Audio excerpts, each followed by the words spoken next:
Hey, everybody. Thank you for stopping out this evening. It's not evening for me right now. This is a little pre recording Monday.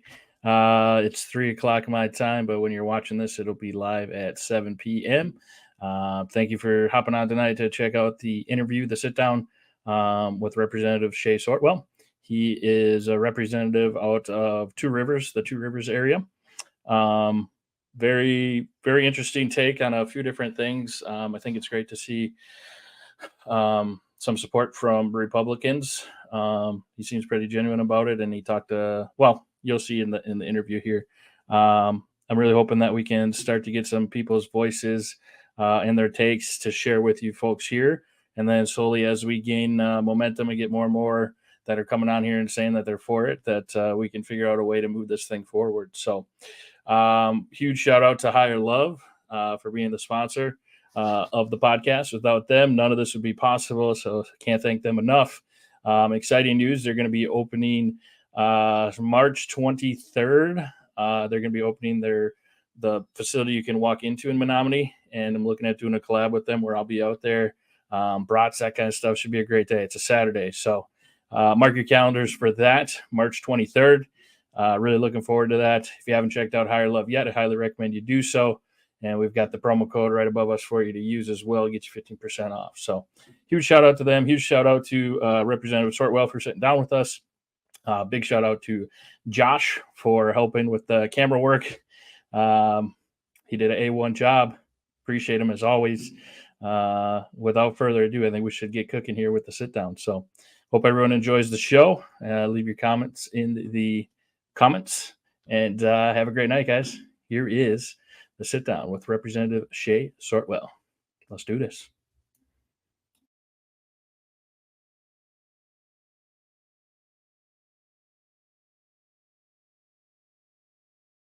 All right. Thank you, everybody, for stopping out to another episode of the podcast. Today, we're sitting down with Representative Shae Sortwell. Shae, thanks for sitting down with us today. Absolutely. Appreciate it very much.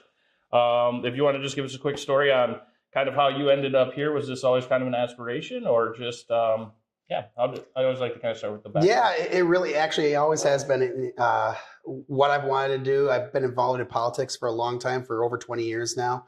And this position, specifically state assembly, has been what I've always wanted to do because it's the closest to the people, but still has some very significant impact.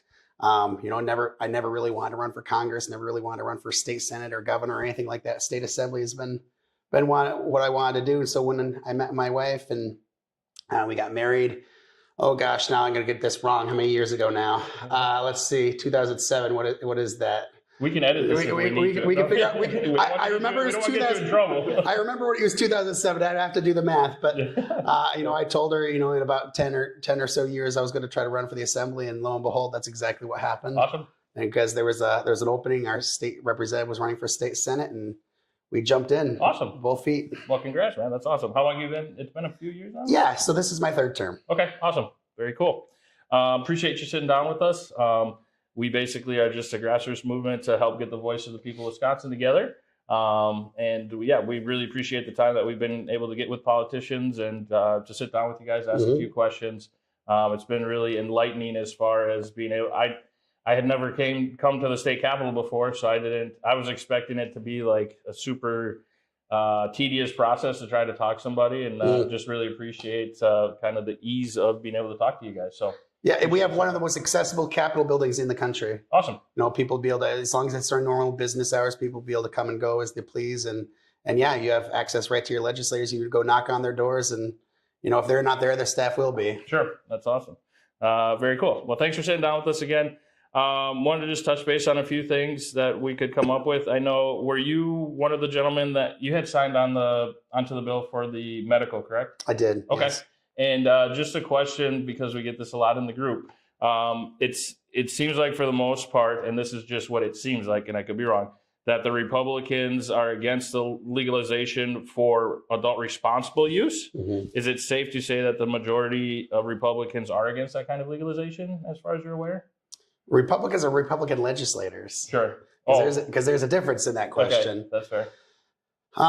Republican legislators, I would say that's correct. Okay. I would say that, and that's stronger over in the state Senate. The state assembly, I think you've got some more people that are more open to, full legalization in some way. Sure. The rank and file people, Republicans out in the world. Yeah. It's certainly not as broadly supported as among, say, Democrats, but I think it's a growing contingent of people. But the thing is, in the Republican Party, where we have some very strong opinions on both sides on that issue. We've got some people that are, fine with legalization, but we've got some very, very strong opinions on the other side saying no reform in that direction whatsoever, no medical, no legalization, no nothing. Sure. So I think the Republican Party is going through a little bit of some growing pains with that issue right now and trying to figure out where exactly as a party we're going to fall. Gotcha. That's fair. And if you could touch base a little bit on, it just seemed like, and again, this is just kind of talking from watching the comments and stuff, people's concerns. So the first thing that people were concerned about was the Tavern League, which you got a chance to meet with. And they said that they're not lobbying against or anything. And then it was the Republican Party. But then it was great to see that there was movement with the legalization bill. Could you talk a little bit more about where you felt that might be a good starting point? Is that what you were thinking with the first medical bill that we had presented here just a couple weeks, or was it a month ago? Yeah, a month or so ago that it was introduced. It had been worked on for a while now, but that's actually not the first one, because I actually had a decrim bill too. Okay. that I had for a couple of sessions now. Sure. Oh yeah. The main reason I think for that and is you asked where the Republicans are at on marijuana, and if you look at on the medical side of things, the support for that is a lot broader among Republicans, both not only in the state house here, but in the public in general. But it's not just here's the critical thing about marijuana policy is it's not just if I ask you, hey, do you support legalization? It's how much do you care about that question? Because there's a lot of questions that we can go out and ask people on a whole plethora of subjects. And if you ask them, choice A or choice B, which do you pick? Well, they're gonna choose. They may lean and say, okay, I'm for legalization. Now measure how important that issue is to you. Medical is important to people, sure. Much more so than legalization is, at least among Republicans. There's a very deep, not just broad, but deep support for medical among a fairly large contingent of Republicans. Certainly over 50% of Republicans support and strongly support a medical program of some type. Full legalization, or even decriminalization to a point, full legalization, there's certainly broad support for it among the public, and there's broad support. I don't know if it's over 50% among Republican rank and file people, but a fairly large contingent. But most of them are going to fall more where I am to a great extent on it, which is, I would support it. I would vote for it. It's not necessarily something I'm fighting really hard for, because I don't care as much about that as I might care about the medical side of things, sure. Or even the decriminal side of things, because I don't think people that make choices that I don't agree with personally necessarily should be criminals. And so that's why I've put more of my political capital into those two tracks. Okay, that's fair. And I think and I'll just be, was the decrim bill for the $100 fine? Is that what was? Yeah, that's. Or was that something that got written in there on? Yeah, well, it's a much larger bill than that, but yeah. That was that. It was that bill you're referring to. Nope, I got you. Because I know that's one of the biggest concerns that a lot of people have, is just, it seems pretty well accepted, like in the Madison area, Milwaukee with the decrim, that kind of stuff. But even for some of us that drive to Michigan to go buy it legally, and then if you get stopped in Crivets, you can run into some issues there because it's not decriminalized there. So that's really where my passion kind of started to kick in, was when I was in the retail industry of hemp in Wisconsin for 2 years, and to see what some of these products can do to help people. The interesting thing is I feel like, gosh, I don't know the exact percentages, but just to give you an idea. So Michigan sales last month were $28 million in medical and $122 million in adult responsible use. Mm-hmm. So I feel like knowing there's that many people risking it for the biscuit, like just to kind of compare, let's just say it was roughly like 2/3 of the people in Wisconsin are using it more recreationally, as a bill would say, or whatnot. I just feel like there's a lot of people that are pretty vulnerable out there in the smaller communities. So that's always why I've kind of been a pusher of the adult responsible use. But I get what you're saying with the medical as well. I mean, that is the most important if we're kind of prioritizing. So well, and that's where the decrim one is actually more important than a lot of people really know, because let alone the fact that you may drive through a community that doesn't have it decriminalized, but what you may not know until you really dive into the the nitty gritty of the justice system is, so even in a place like Madison or Milwaukee that is by ordinance decriminalized, remember the state laws are still in effect there, okay, right? yeah, And those can be utilized if law enforcement and the district attorney's office chooses to utilize them. right. And it is very common for district attorney's offices to utilize something that may not be what they really want to get you on. But if they've got that tool, they will. You see that with, bail jumping, generally speaking. So take the marijuana one. If this is your second possession, it can now be charged with a felony, right? Right. Okay. And so they could use that to get you to maybe take a plea case on something else. So even if under the city ordinance you could be issued just a fine, they could instead choose, the district attorney could say, well, I see you've got marijuana on you, and this is now your second or third or fourth possession.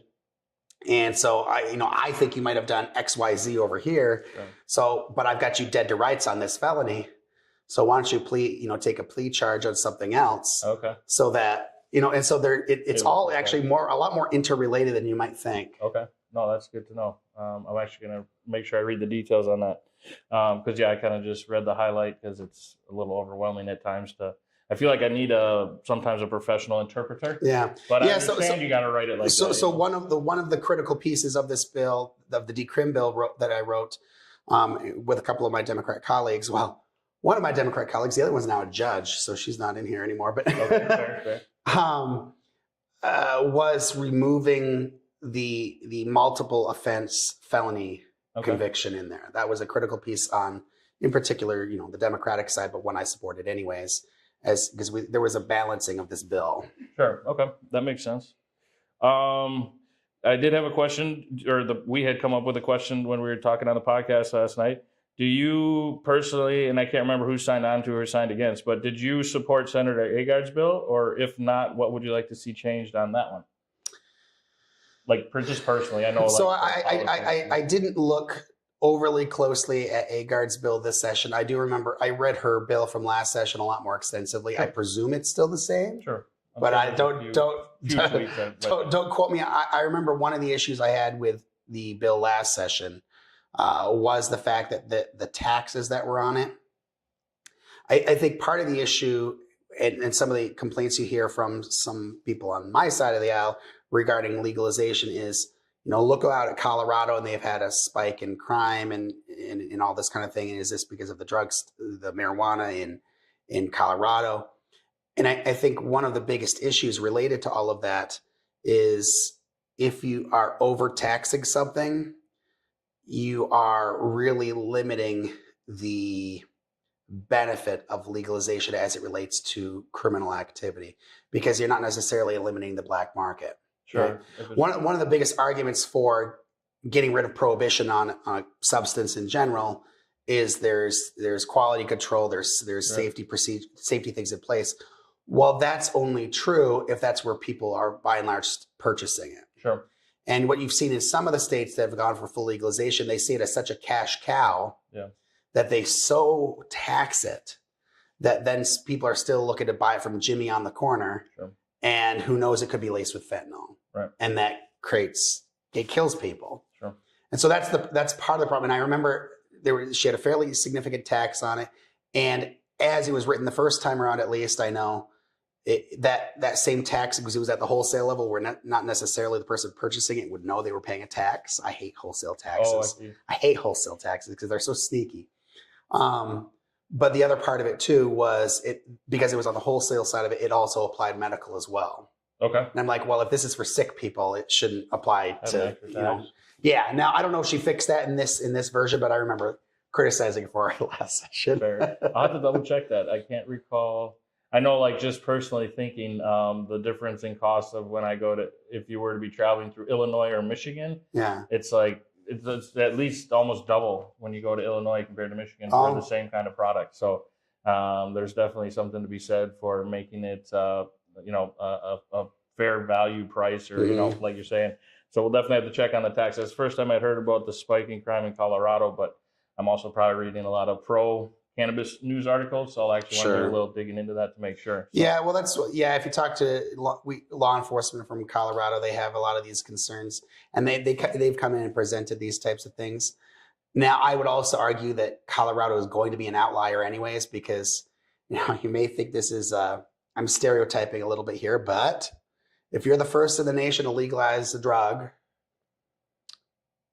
there's a fair contingent, at least, of people who would utilize that aren't necessarily the finest citizens in the world. sure. So they're going to be a magnet state for that, Yeah, right? the first, And so they're all going to go. They're all going to go there. it's going to be a hot And spot. so I don't think you can really. I personally don't think you can use Colorado numbers and try to apply them across the rest of the country. I'd be more interested to see, what the results have been, and it's more recent, so we don't have the results yet. But what the results have been in, say, Michigan. Sure. Okay.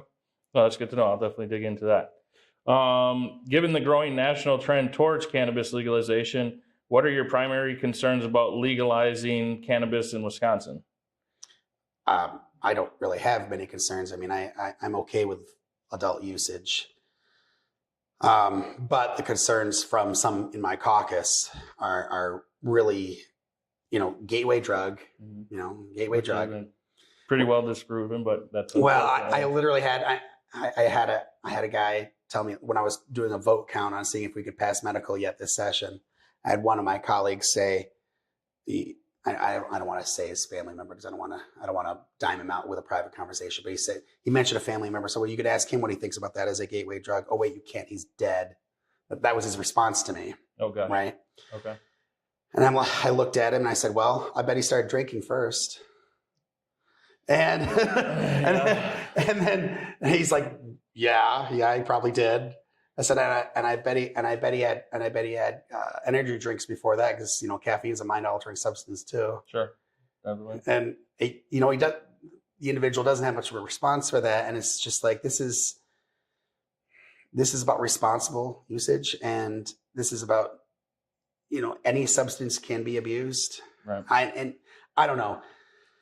That's number one, gateway drug. I would say people are concerned about that. There's some concern from law enforcement related to, driving under the influence. Sure. But we've got a fantastic technology being developed right here in Wisconsin. If you guys aren't aware of it, from Oculogica up in the Green Bay area. They actually started in New Richmond. They have a state location right by Lambeau Field where they have been developing a technology where it's a retinal scanner. And it'll actually tell you not just have you had marijuana in the last 30 days or whatever, because that's what a lot of the drug tests do. But this one actually will tell you if you're actually under the influence. Really? Yeah. So we should write down Oculogica. Oculogica, yeah. Oculogica. We gotta look at that. They developed it actually first to try to look for concussions for NFL players. Sure. Because a lot of times you don't detect them as early as you ought to. Yeah. And so they did this, and then they started figuring, okay, how else can we program this to detect other things? And so they came up with this idea. So last I heard, they were going through FDA approval. Oh, wow. And now what they're trying to do is change their technology from being kind of a sit down at a computer-based system to see, can we make it more handheld for... Oh, like a roadside. Yeah, so I know I connected them, and I don't know if what work they've done with it, but I got them in touch with the Brown County Sheriff up there because that's his number one concern related to marijuana usage is he wants to make sure the roads are safe. Sure. And so it's like, okay, what do we have for, she wanted to talk to a law enforcement person about, okay, what setup would work better for roadside usage. Right. Okay. Right. No, that's cool. And so, once that is settled, I mean, that should hopefully take a lot of concern. deal a lot of that concern away. Yeah. That's good to know. We'll definitely want to check into that. Great technology. Awesome. How do you view the potential economic benefits of cannabis legalization, such as job creation, tax revenue, in the context of Wisconsin's economy? I know this week there was quite a few referendums for like schools that I believe were that weren't able to make the cut. And just, do you foresee cannabis legalization being able to help?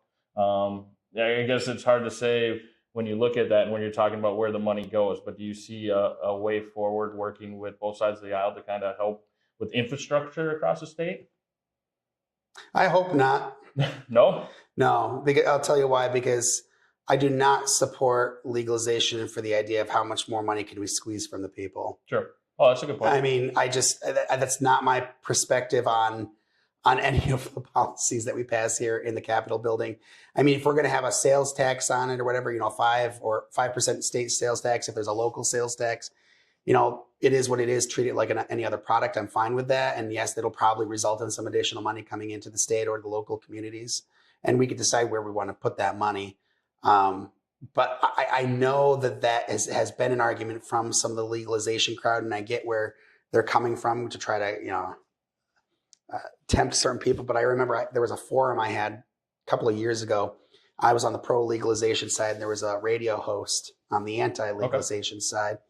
And he actually brought this up, and he actually brought this up as well, what? So you're just looking for more ways to raise taxes? I looked at him and said, you have never once seen me advocate for, let's do this to raise tax revenue.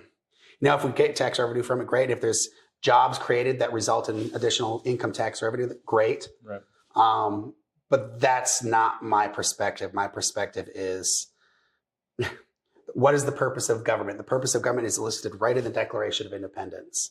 It says that to secure these rights, governments are instituted among men, right? Yep. And that's our purpose. And so long as you are not infringing upon the rights of another individual, then it is not the government's place to restrict your activity, right? And that's where I come from on the marijuana question is, so long as you are not harming somebody else, how is it government's place to restrict you on that? And so it's never been about tax revenue for me. I respect that a lot. And it's just, it's one of those things that now you mention it, it's just been like programmed in by my head that's just what all the other legal states are doing. And that's one of the talking points, but you bring up a pretty good point. And if you lean on that too hard, like I said before, if you lean on that too hard to try to make a bunch of money off of it, you actually lose some of the value of getting rid of prohibition. Sure. Because then it's prohibition by taxation. I mean, that's part of why you have such enormous, ridiculous taxes on cigarettes. And I don't smoke anything, cigarettes or marijuana or nothing. Sure. But they even call them sin taxes because they're bad things, right? And so they have these enormous taxes on alcohol, and they have enormous taxes on marijuana, or in some states, and they have enormous taxes on tobacco. And, for things like, and depending on how high that goes, then people look for other ways to not secure the product. Right. And you eliminate some of your benefit. Sure. That's a good point. Where were we at here? I think this one we could probably agree on too. Can you share your thoughts on how cannabis legalization could impact law enforcement resources and priorities in Wisconsin?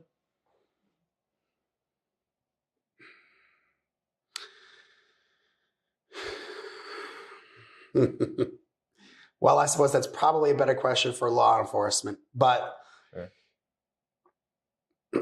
from what I've heard from most of the law enforcement, generally speaking, it's not used primarily for enforcing strictly on cannabis. Mm-hmm.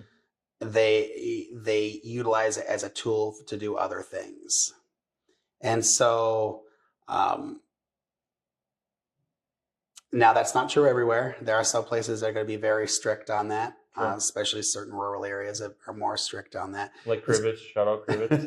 Well, I had when I was putting together my decriminalization bill, I initially simply had it at $100 for the fine, the civil forfeiture, and I had some people push back, and this was a bit disappointing to me. But I had some people that say they couldn't support it because their sheriff had told them of the amount of revenue they get from some of the fines that they have. So they do a local ordinance, but maybe they have a ordinance of say like $400. Sure. And so as I wrote it, I did do a range. I reduced it, but I left a range in there. I think it was up to $250 if I remember my bill correctly. Okay. But so I would hope, if nothing else, I believe that the primary benefit from the standpoint of eliminating of prohibition related to this, as it relates to law enforcement, is the idea that while yes, maybe more people will use it certainly is possible, that at very least we will have fewer cases of people who are using stuff that ends up being laced with other things that are much more harmful. That does result in additional police activity because they have to respond to that directly, related to the overdose, or they have to respond to it related to, now we've got to try to track somebody down and prosecute them for homicide. Sure. Right. Yeah. And so if you don't overtax it, and that's the critical piece of it. Sure. If you don't overtax it and it's still a relatively similar price to what you could buy off of the street, and so then you could have those quality controls without losing the benefit of prohibition. So I think that's where on the law enforcement side of things could be the benefit, is as long as it's not overtaxed, you can eliminate the likelihood that this usage will result in additional crimes. Okay. That's a very valid point. I agree with that. And like what you were saying with most people not using cannabis as the main reason that somebody gets into trouble is what it sounds like, that it's kind of more of a add-on. Because my initial thought always goes to, it's going to free up a lot more time with the police. Mm-hmm. As far as I just didn't think about it in the long term like that. That's a good perspective that you bring up. So that's a good point. How do you think cannabis legalization might affect Wisconsin's opioid crisis, considering some studies suggest it can reduce opioid overdose deaths? I think it's interesting. The Republicans have kind of we're a large tent party, and we have kind of a group. We have a mixture of people in it related to how we think about different aspects of health. And there is a significant contingent in the Republican Party who would prefer more natural alternatives for healthcare. Mm-hmm. And you can't tell me that marijuana isn't more natural. Now, you may disagree with it. You may think it's not. You may think it's not beneficial. That's certainly, some people would say that. But I know that, it's been proven that it is beneficial for some people. But of course, it's not going to be beneficial for everybody. Kratom, I don't know if you saw that bill was, now I don't think it's going to pass now, but Kratom's another one, kind of a similar idea. It's a natural product. And it's not currently legal in Wisconsin. And I know some legislators who have tried it and said that, it's not beneficial to me. Mm-hmm. I know there are some that swear by it and say, this helps me with my pain. Sure. And, marijuana, just like any substance, is going to be the same way. It's going to be beneficial to some people. It's not going to be beneficial to others. My wife, she has to practically overdose on Tylenol before Tylenol does her any good. Sure. I could take 1 or 2 pills and I'm good. Right. And I'm twice her size. Sure. But she has to take like 1,000 milligrams of Tylenol before it'll do her any good. So I think that from the perspective of having an alternative to opioids and a much more, I guess you'd call it clinical substance, I certainly don't see the harm. And I see that it will be more beneficial to some people than opioids. I agree with that.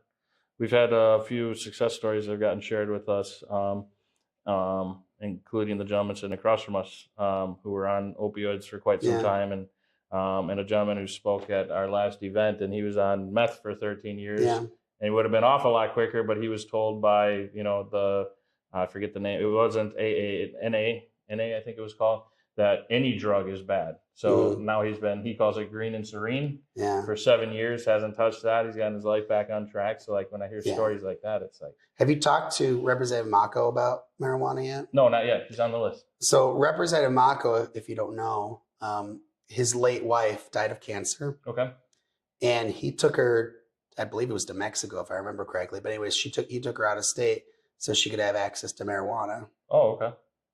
Because as she was dying, it wasn't going to save her life or anything like that, but it made her life tolerable while she was passing. Okay. So, on the medical side of things, he's very passionate about this because he saw from a quality of life's perspective the benefit to his wife. Oh, wow. And I know another legislator And once again, I'm not going to name him, but I know another legislator who had a family member dying. Also, I think it was also cancer. And he went out, to the street corner, because this was a few years back before it was really legal in a lot of places, Sure. and bought it for her. Sure. And it was just like, these are people who anybody would look at this person and say, well, this is a respectable member of society. Mm-hmm. that is finding a way to give his family member access to something for that person's benefit. Can you really look me in the eyes and say this person is doing this because he's an irresponsible dopehead druggie, right. who has no value in life and just wants to be high all the time. Right. It's a ridiculous argument on its face. Sure. And those guys prove it. I agree. And there's a growing number of people so when I was in the retail industry, because it still seems to be the stigma, I think there's a lot more people that use it that just are not comfortable, like letting their job know, letting some friends or family know.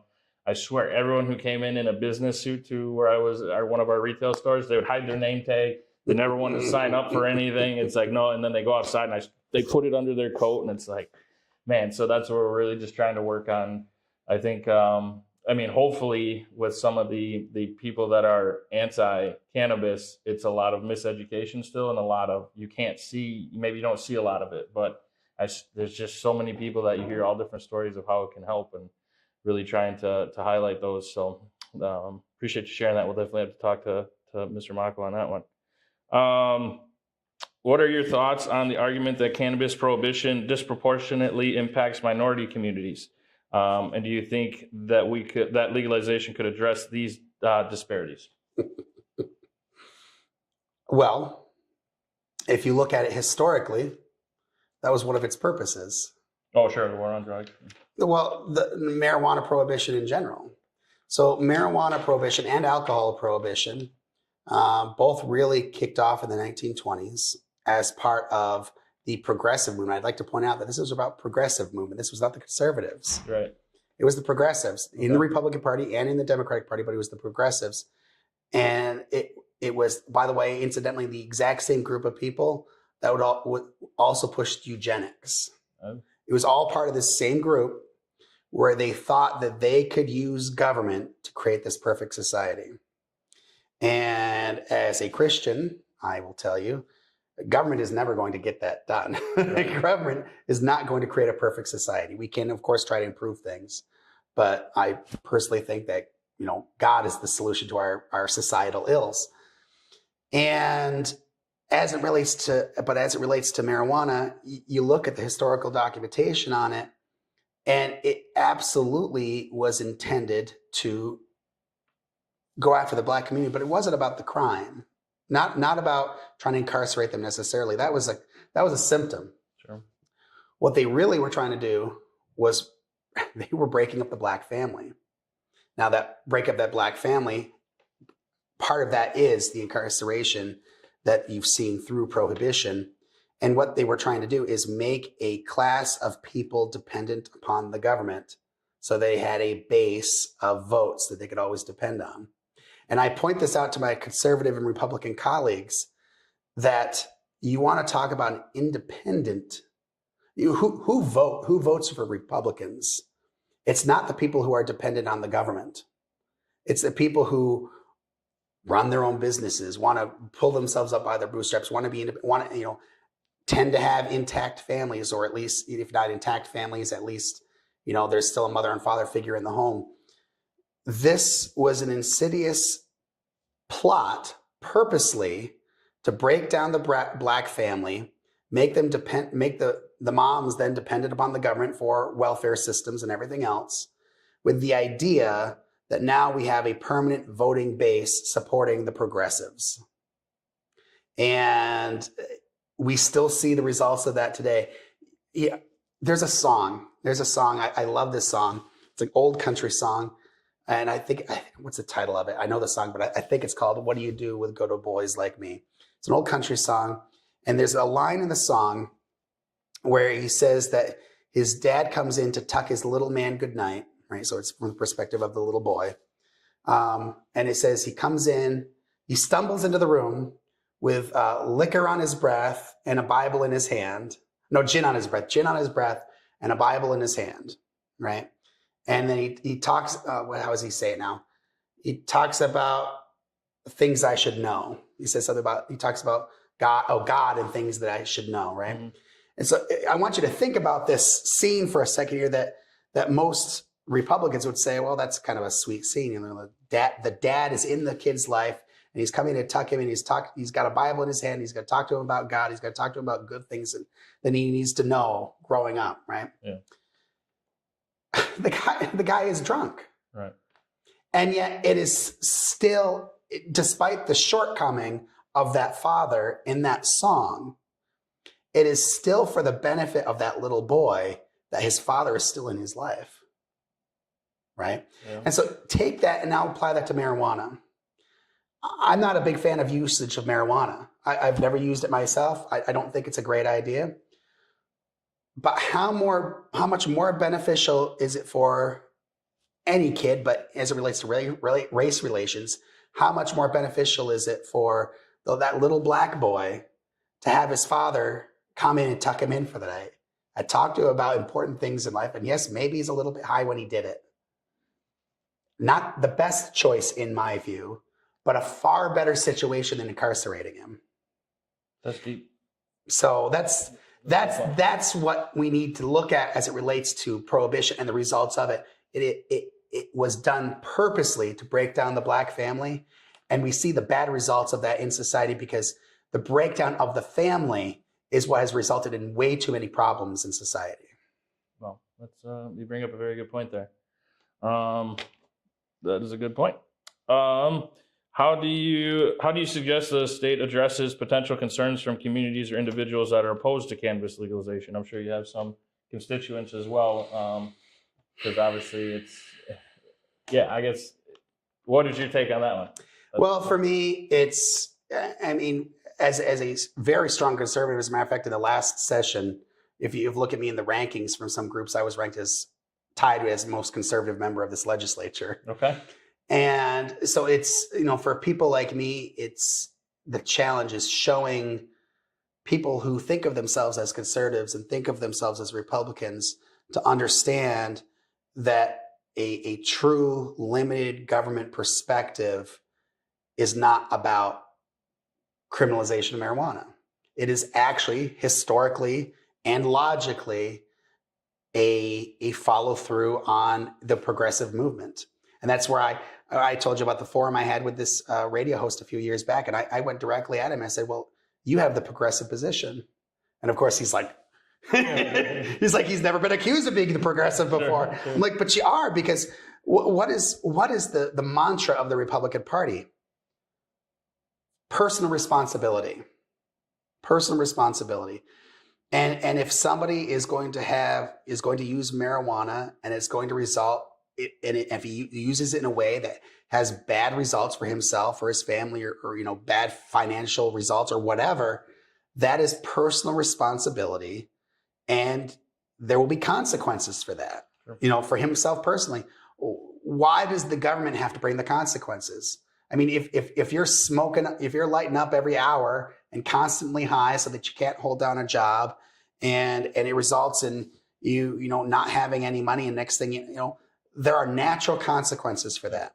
Now, if you're smoking up on Saturday night and while you're watching Die Hard or whatever, I don't know, is that something marijuana people want to watch while they're smoking? Sure, I don't know. Yeah. I don't know. Like all movies. But good movie. So if that's what you're doing and you come back to work, clean on Monday, then who gives a crap? Right. It's about natural consequences. That's a very good point. I like that stance. I think that's a very well said. Let's see here. What are your thoughts on expunging or reducing sentences for individuals previously convicted of nonviolent cannabis offenses in context of legalization? So I'm fine with that. You're asking about more automatic, or you asking about having that as a capability? I guess either one. Just kind of. So we just passed an expungement bill in the House. Was that Tuesday, or this last couple of weeks have been a blur because we're in the final push here to wrap up the session. But so I don't remember if it was this past Tuesday or if it was last week. But we passed Representative Steffen's expungement bill, and so that has the capability now. If the Senate still has to pass it, we think we've got the votes over there. We'll see. I thought we had votes on medical marijuana, so whatever. Anyways, so if the Senate passes the expungement bill, and I'm sure the governor will sign that. I can't imagine he doesn't. Your fingers crossed. You never know what he vetoes sometimes. That one has the capability of expunging any crime up to level H felonies. So that would cover any even marijuana felonies, let alone marijuana misdemeanors. Okay. Now it's not for like multiple. If you've been caught and convicted multiple times, but if it's been like a one-time thing. So that we've already done. I would support possibly expansion on that for if it was certain levels of crimes to be able to do that. The idea is to try to do a reset and a start over and kind of thing. Automatic. I guess I'm fine with it if we say that something's no longer criminal level to be able to then say, well, then we shouldn't have a criminal conviction for it. Right. That's probably a big lift. Sure. I would guess. Yeah. But it does seem fair. If we ever get to let's hopefully get that regular expungement bill passed first. Sure. And then maybe we can come back and look at some others. Added on there or whatnot. Sure. How do you envision the conversation around cannabis legalization evolving among Republican lawmakers in Wisconsin, and what steps can be taken to foster a bipartisan approach to the issue? Is there something that you think, as we're gathering voices on our side, we're up to 22,000 now, Wisconsin voices, and everyone's like, what can we do? What can we do? Is there something, one of the things that, I forget which side of the aisle it was, but they recommended, well, what if you guys tried writing your own bill? Hire somebody like a bill writer. I don't know the exact term of that guy we needed help with, but do you think part of the issue is if it's a Republican bill, that then the Democrats are going to be a little more like, well, we want our bill, and then, or what could the people do? Is it getting more stories into elected officials as far as how cannabis helps, or educating certain folks in the Capitol here? So I think that could be helpful, particularly on the Senate side, because the Senate is, like I said, before, the Republican Party is in somewhat of growing pains on the issue of cannabis in general. Mm-hmm.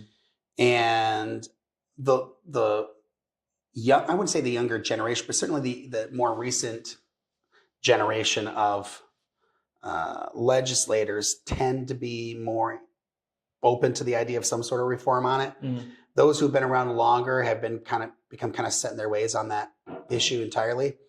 And the people who have been here the longest in the legislature, most of those have ended up over in the Senate. Okay. Because a lot of guys start in the assembly, and then after a few years, there's an opening for the Senate. I'm going to run for the Senate, right? So they tend to be here longer. But that idea of having been here longer transfers over to the assembly a little bit too, because I know, part of why we wrote the medical bill we did is because, Speaker Voss has no interest in full legalization. And so long as Speaker Voss is Speaker of the Assembly, the chance of full legalization is pretty much zero. Sure. Now the chances of, medical, he's been open to medical, he's supporting, he wants it very restricted. I don't know that if that would be an absolute deal breaker, if there was enough support among Republicans to push something. But here's the thing is, remember, there's an unwritten rule in the legislature that you have to have enough votes in the majority party to pass something. So I'm actually concerned for next session for progress on this issue, because let's be real, we just passed the governor's new legislative maps. Mm-hmm. And you may say that, that's good because we might get more Democrats in the legislature. Sure, you will probably get some more Democrats in the legislature. They're probably not going to get the majority, almost certainly not going to get the majority in both houses. And that just limits the number of Republican votes we can lose to try to pass something. So right now, like I said, I was running around trying to figure out, do we have enough Republicans to pass medical marijuana? So we have 64 Republicans right now. So if we lose 15 of them, now we only have 49 Republicans, we don't have the votes to pass it. Sure. And right now we have over 15 people that don't support the current bill, either because they don't think it's free market enough or because they think it's too free market. And so we've got that group of people. Well, now if we go from 64 Republicans down to say 55, which is probably best guess about what we're going to end up at, is about 55 Republicans in the assembly. Now I can only lose 5 Republicans. Sure. And unless it just so happens to be the more prohibitionist Republicans that leave the legislature, Right. which I don't know if that's going to be true or not. No, sure. I doubt it, because let's be real here. The people who are going to be more open to this reform on this are probably in tighter districts right now. And so they're going to listen much more so to their Democrat constituents than maybe somebody in a 75% Republican district. We're going to listen a lot more to the 75% of Republicans. Those are the people that are probably on the bubble that are not going to come back next year, because they turned those 50-50 seats down to a 40% Republican seat, and there's no way they can win. Angie Sappick from up north, I'll tell you right now, she's one of those. She's not, miracles happen, but she won her election by about 100 votes. That's how tight that district was under the current maps. It's not her district anymore. The ones that the governor proposed. So there was 2 districts up there that were one. She won by like 100 votes. Chance Green won by, it was like about 1%, if I remember correctly. So both very close 50-50 districts. That's not the governor's maps. Yep. He took the Democrat areas from both those districts and made them into one assembly district. And so now there's going to be one very strong Democrat seat up there and one strong Republican seat. Okay. Well, what do you think the rational response to that is going to be among the person who gives the Republican seat? You're going to be most concerned with Republicans, because now you have a 60% or 65%, I think, Republican seat. That's a difficult thing to overcome when he said, the governor said he wants more competitive seats, but what he really did was he made it so there's there's more likelihood that at some point they might be able to get the majority for the Democrats. But in order to do so, he made a lot of take my seat. I on a generic ballot, my seat was about 57% Republican. Strong, but not ridiculously so. I'm probably going to get 65% next year. Okay. Because they made mine into a super district so they could weaken some of the others. Oh, okay. And so it's like, now I am who I am, and I don't change my positions on things just because of, the fire under just because the fire, it's my principles. If people don't like my principles, they can replace me. But the rational thing is to react to that. Sure. So that concerns me. Sure. That some of these things, like that expungement bill, I hope the Senate passes it this session, because if they don't, I don't think it's passing next session. I think it's dead. Gotcha. So we'll see. Do you feel that, and I know you can't start a ballot initiative for the people, but do you feel that if there is truly a way to prove that like 70% of Wisconsinites that vote are for cannabis for adult responsible use, do you think, well, I guess we shouldn't even really talk about it because we can't do that, but isn't that just baffling that it's like you can't put a ballot initiative out anymore, to you? For the people to decide on some of these topics? For a statewide one, you can't do the local ones anymore. Right. I mean, let's be real. There was only one reason those exist. Why those existed, those kept being used. I mean, and that's why leadership didn't want them on there. They were used primarily for voter turnout. Sure. It was to try to help certain candidates. And it's not like we don't do it at our side too. I mean, we absolutely, one reason, now they're good policy. I would never vote for something that's not good policy. But I mean, one of the reasons why we're on this coming April election, we're going to have a vote on getting rid of Zuckerbucks, if you know what that is. But it's the involvement of Mark Zuckerberg in our elections, is putting money into that, which he shouldn't be doing. There's going to be a constitutional amendment on this April election to eliminate that. Well, part of it is because he shouldn't be interfering, and I agree with that.